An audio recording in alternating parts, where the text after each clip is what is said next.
Hello everyone, students. Today we are going to study figures of speech. A figure of speech is a deviation from the plain or ordinary mode of speaking for the sake of greater effect. Students, figures of speech म्हणजेच भाषिक अलंकार. भाषेचे सौंदर्य वाढविण्याकरता भाषा प्रभावी व कल्पनारम्य करण्याकरता भाषिक अलंकार म्हणजेच figures of speech वापरले जातात. In this video we are going to study the following figures of speech: simile, metaphor, personification, alliteration, repetition, inversion, antithesis, apostrophe, onomatopoeia, hyperbole, irony, and let's see first figures of speech. Simile. Students, simile is a figure in which comparison is made between two objects of different kinds which are alike, means same, at least in one point. Students, simile म्हणजेच उपमा अलंकार. दोन भिन्न गोष्टींमधील समान गुणधर्मांबद्दल जेव्हा तुलना केली जाते तेव्हा सिमिली हा अलंकार होतो. या अलंकारात बहुधा लाईक, ॲज या शब्दांचा उपयोग केलेला असतो. Let's C the examples of simile. He is as strong as steel. He is brave like a lion. The kingfisher is not as proud as the peacock. Now, second figure of speech, metaphor. Metaphor is an implied simile in which there is a comparison of one thing with another without the words like or as. Students, मेटॅफर म्हणजेच रूपक अलंकार. यामध्ये simile प्रमाणेच तुलना केलेली असते, परंतु त्या तुलना करताना लाईक किंवा ॲज या शब्दांचा वापर केलेला नसतो. Let's see the examples of metaphor. The camel is the sheep of the desert. Ministers are the pillars of the state. He fought like a lion. Life is a dream. Next figures of speech is personification. Personification is a figure in which objects without life are spoken of as having the qualities of human being. Students, personification म्हणजेच चेतन गुणोक्ती अलंकार.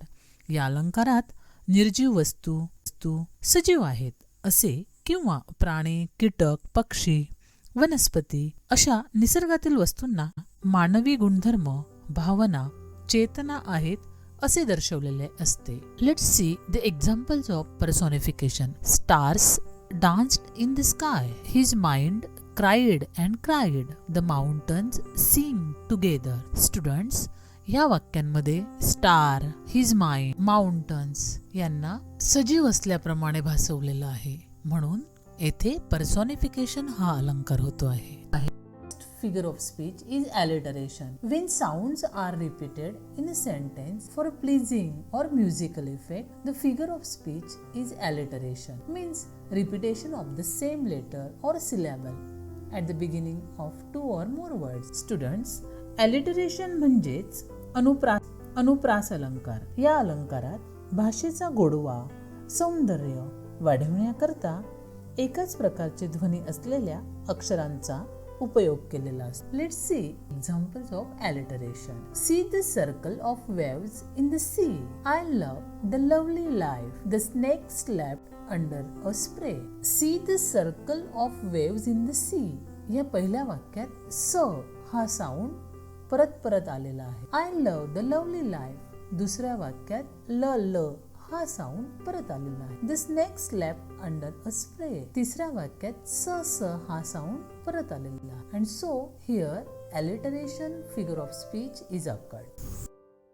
Next figure of speech is repetition. When words or phrases are repeated in a sentence for pleasing or musical effect, the figure of speech is repetition. Students, repetition म्हणजे पुनरावृत्ती अलंकार. या अलंकारात काव्याचे सौंदर्य व माधुर्य वाढविण्यासाठी शब्दांचा पुन्हा वापर केलेला असतो. Let's see the examples of repetition. I wish I could see him. I wish I could know him. Never again Oh, never shall I go that way again. Her ways are ways of gentleness. A little grave, a little grave. जर या वाक्यांचा आपण अभ्यास केला तर प्रत्येक वाक्यात काही शब्दांची पुनरावृत्ती झाली आहे. पहिल्या वाक्यात विश विश, दुसऱ्या वाक्यात नेव्हर, तिसऱ्या वाक्यात वेज आणि चौथ्या वाक्यात लिटल या शब्दांची पुनरावृत्ती झालेली आहे आणि म्हणून येथे रिपिटेशन हा अलंकार होतो आहे. Next figure of speech is inversion. When words in a line are not in the correct prose order to give the poetic effect, the figure of speech is inversion. Students, inversion म्हणजेच व्युत्क्रम अलंकार. या अलंकारात काव्यात्मक परिणाम साधण्यासाठी नेहमीच्या वाक्यातील शब्दांच्या क्रमात बदल केलेला असतो, म्हणजेच ते क्रमाने नसतात. Let's see the examples of inversion. Up went the balloon, down the lane of I go. Yesterday a sheep I saw. जर वाक्य म्हणून बघायचे म्हटले तर शब्दांचा क्रम चुकलेला आहे, परंतु काव्यात्मक परिणाम साधण्यासाठी कवी जेव्हा या प्रकारे शब्द वापरत असतो त्यावेळी इन्व्हर्जन हा अलंकार होत असतो. Next figure of speech is antithesis. When opposite words or ideas are used in the same sentence, the figure of speech is antithesis. Students, antithesis म्हणजेच विरोधाभास अलंकार. या अलंकारात एकाच वाक्यात दोन परस्पर विरोधी अर्थाच्या कल्पना, विचार, वस्तू किंवा शब्द त्यातील विधान प्रभावी करण्याकरता वापरतात. Let's see the examples of antithesis. I don't know whether to love him or to hate him.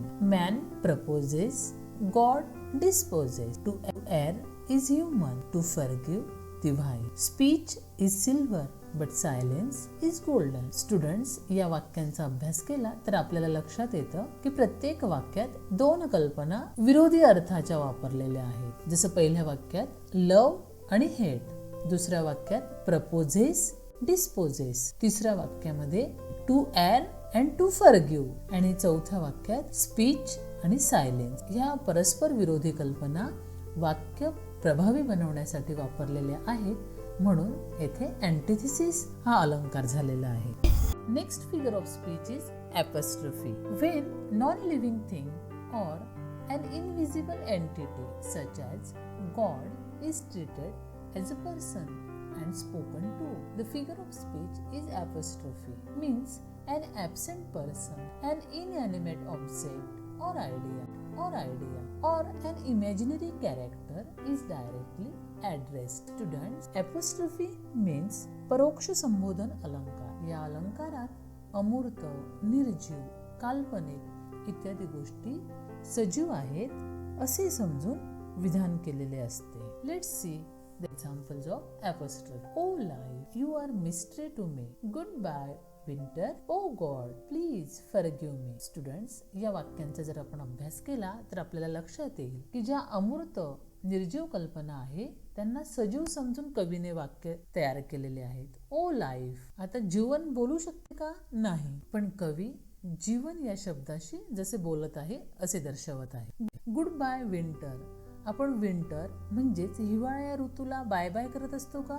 नाही, तसा भाव व्यक्त केलेला आहे. ओ गॉड प्लीज फॉरगिव्ह मी, देव खरंच सजीव आहे, समोर आहे का? पण कवीने तसाच भाव या वाक्यातून व्यक्त केला आहे, म्हणून येथे ॲपस्ट्रॉफी हा अलंकार झालेला आहे.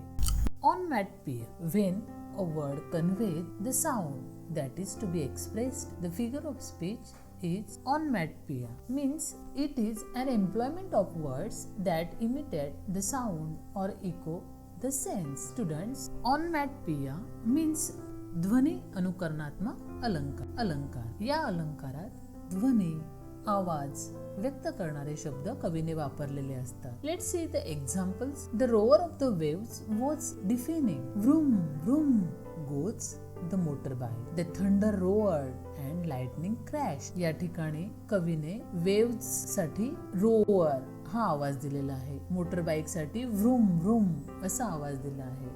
तुफानासाठी roared असा आवाज दिलेला आहे आणि म्हणून येथे ऑनमॅटपिया हा अलंकार होतो आहे. Next figure of speech is हायपरबोले.